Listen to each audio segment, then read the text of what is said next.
भाई जो गुरु बचन पे डट गे, कट गे फंद 84 के। तंबाकू से गधे घोड़े भी घृणा करते हैं। यानी तंबाकू इतनी गंदी चीज है, इतनी बेकार चीज है, जानवर भी इससे नफरत करते हैं और इंसान इसका खुशी खुशी उपयोग कर रहा है, क्योंकि अभी इंसान को आध्यात्मिक ज्ञान नहीं है। एक दिन संत गरीबदास जी गांव छुडानी जिला झज्जर वाले किसी कार्यवश घोड़े पर सवार होकर जींद जिले में किसी गांव में जा रहे थे। मार्ग में गांव मालखेड़ी जिला जींद के खेत थे। उन खेतों में से घोड़े पर बैठकर जा रहे थे। गेहूं की फसल खेतों में खड़ी थी। घोड़ा रास्ता छोड़कर गेहूं की फसल के बीचों बीच चलने लगा। खेतों में फसल के रखवाले थे, वे लाठी डंडे लेकर दौड़े और संत गरीबदास जी को मारने लगे कि तेरा दिमाग खराब हो गया है क्या? हमारी फसल का नाश कर दिया, घोड़े को सीधा नहीं चला सकता। जो ही उन्होंने संत गरीबदास जी को लाठी मारने की कोशिश की तो उनके हाथ ऊपर को ही जाम हो गए। सब अपनी अपनी जगह पत्थर की मूर्ति के समान खड़े हो गए। देखो भाइयों और बहनों, संत गरीबदास जी कोई सामान्य संत नहीं थे, कोई सामान्य व्यक्ति नहीं थे। वे स्वयं परमात्मा थे, एक संत की भूमिका कर रहे थे। और जैसे ही वो गांव वाले, जब उनकी फसल में से घोड़ा गुजरा तो गांव वाले लाठी डंडे लेके संत गरीबदास जी को मारने के लिए दौड़े। और जैसे ही मारने को हुए, उसी समय संत गरीबदास जी की शक्ति के आगे वो जाम हो गए, जाम, मूर्तियां बन गए। भाई और बहनों, समय समय पर संत लीलाएं किया करते हैं। यहां पर तो संत गरीबदास जी ने उन लोगों को जाम कर दिया, बिल्कुल मूर्ति की तरह, ना हिल रहे ना डुल रहे। और ज्ञान गंगा पुस्तक में जब आप पढ़ेंगे तो पता चलेगा कि संत गरीबदास जी एक बार अपने भगत के घर से वापस गांव छुडानी को लौट रहे थे। तो रास्ते में एक छारा गांव था और छारा गांव के पंडित संत गरीबदास जी से ईर्ष्या करते थे।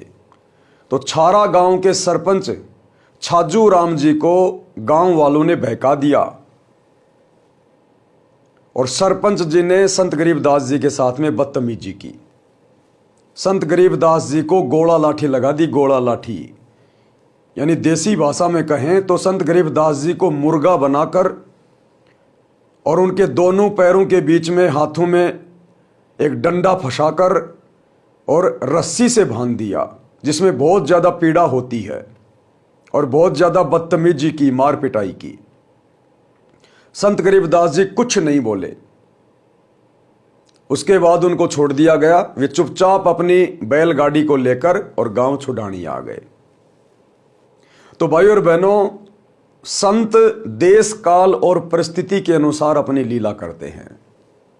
तो यहां पर संत गरीबदास जी ने अपनी शक्ति का प्रदर्शन किया और वे लोग जो लाठी डंडे लेकर उनको मारने के लिए आए थे, मारने ही वाले थे, बिल्कुल स्तब्ध हो गए, मूर्ति बनकर खड़े हो गए। 5 मिनट तक उसी प्रकार रहे। फिर संत गरीबदास जी ने अपना हाथ आशीर्वाद देने की स्थिति में किया तो उनकी स्तब्धता टूट गई और सब पीठ के बल गिरे। लाठियां हाथ से छूट गई, ऐसे हो गए जैसे अधरंग हो गया हो। रखवालों को समझते देर नहीं लगी कि ये सामान्य व्यक्ति नहीं है। सब ने रोते हुए क्षमा याचना की। तब संत गरीबदास जी ने कहा कि भले पुरुषों, क्या राह चलते व्यक्ति के साथ ऐसा व्यवहार करते हैं? मारने को दौड़ रहे हो। पहले तो यह जानना चाहिए था कि किस कारण से घोड़ा फसल के बीच में ले गए हो। वे किसान बोले, अब बताइए जी, घोड़ा किस कारण से फसल में चला गया था? अब तो बेचारे गांव वालों की मजबूरी हो गई। अब तो हाथ जोड़ के पूछ रहे, जी हाँ जी, हाँ जी, बताओ जी, घोड़ा क्यों फसल के बीच में आ गया? संत गरीबदास जी ने पूछा कि इस खेत में इस फसल से पहले क्या बीज रखा था? उन्होंने बताया कि जवार बोई थी, जवार। उससे पहले क्या बोया था? उन्होंने बताया कि तंबाकू बीजा था। संत गरीबदास जी ने बताया कि उस तंबाकू की बदबू अभी तक इस खेत में उठ रही है। उसकी बदबू से परेशान होकर मेरा घोड़ा रास्ता त्याग कर दूर से जाने लगा।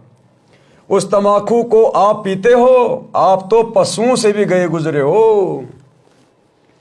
संत गरीबदास जी ने कहा कि तुमने इस खेत में जो पहले वाली फसल बोई थी ज्वार, और उससे पहले जो तमाकू बोई थी 6 महीने पहले, उसकी बदबू अभी तक इस खेत से आ रही है, और मेरा घोड़ा भी बिदक गया उस बदबू से।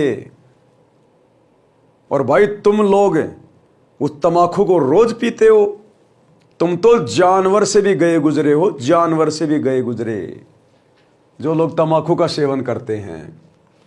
सुन लो ध्यान से, इसके बाद इस गांव में कोई व्यक्ति हुक्का नहीं पिएगा, तमाकू सेवन नहीं करेगा।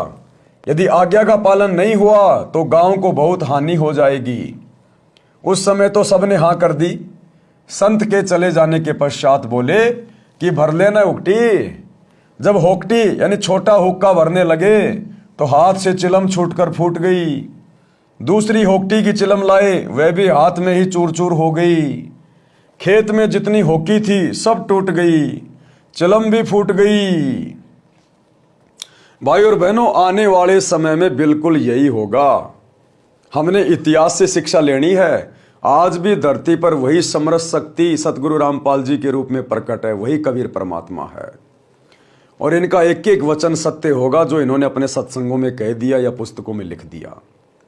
गुरुदेव ने एक सत्संग में बताया कि आने वाले समय में जो व्यक्ति अपने मोबाइल में सत्संग नहीं चलाएगा या फिर बकवास देखेगा, उन लोगों के मोबाइल फूट जाया करेंगे, उन घरों में टीवी फूक जाएगा, जल जाएगा, फूट जाएगा, ब्लास्ट हो जाएगा।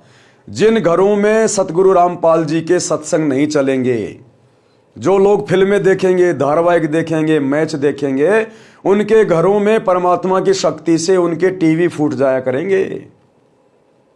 और टीवी चैनल वाले वैसे तो आने वाले समय में इनकी मजबूरी हो जाएगी सतगुरु रामपाल जी के सत्संगों को चलाना, क्योंकि युग परिवर्तन 2028 के बाद दुनिया और कुछ देखना पसंद ही नहीं करेगी। जैसे वर्तमान में हम सतगुरु रामपाल जी के शिष्य, या तो हमारे घरों में टीवी है ही नहीं, और अगर टीवी है तो केवल गुरुदेव के सत्संग सुनते हैं, केवल गुरुदेव के सत्संग, समाचार भी नहीं सुनते भगत भाई बहन, समाचार भी। तो आने वाले समय में युग परिवर्तन 2028 के बाद ये मीडिया चैनल वाले अगर सतगुरु रामपाल जी के सत्संगों के अलावा या अच्छी खबरों के अलावा अगर इन्होंने फालतू की बकवास चलाई, कोई राजनीतिक न्यूज चलाई, यदि कोई फिल्म चलाई, कोई धारावाहिक चलाया, कोई सीरियल चलाया, कोई मैच वगैरह दिखाया, तो भाइयों और बहनों, ये लगाएंगे सीरियल और चलेंगे सत्संग, ये लगाएंगे फिल्म और चलेंगे सतगुरु रामपाल जी के सत्संग।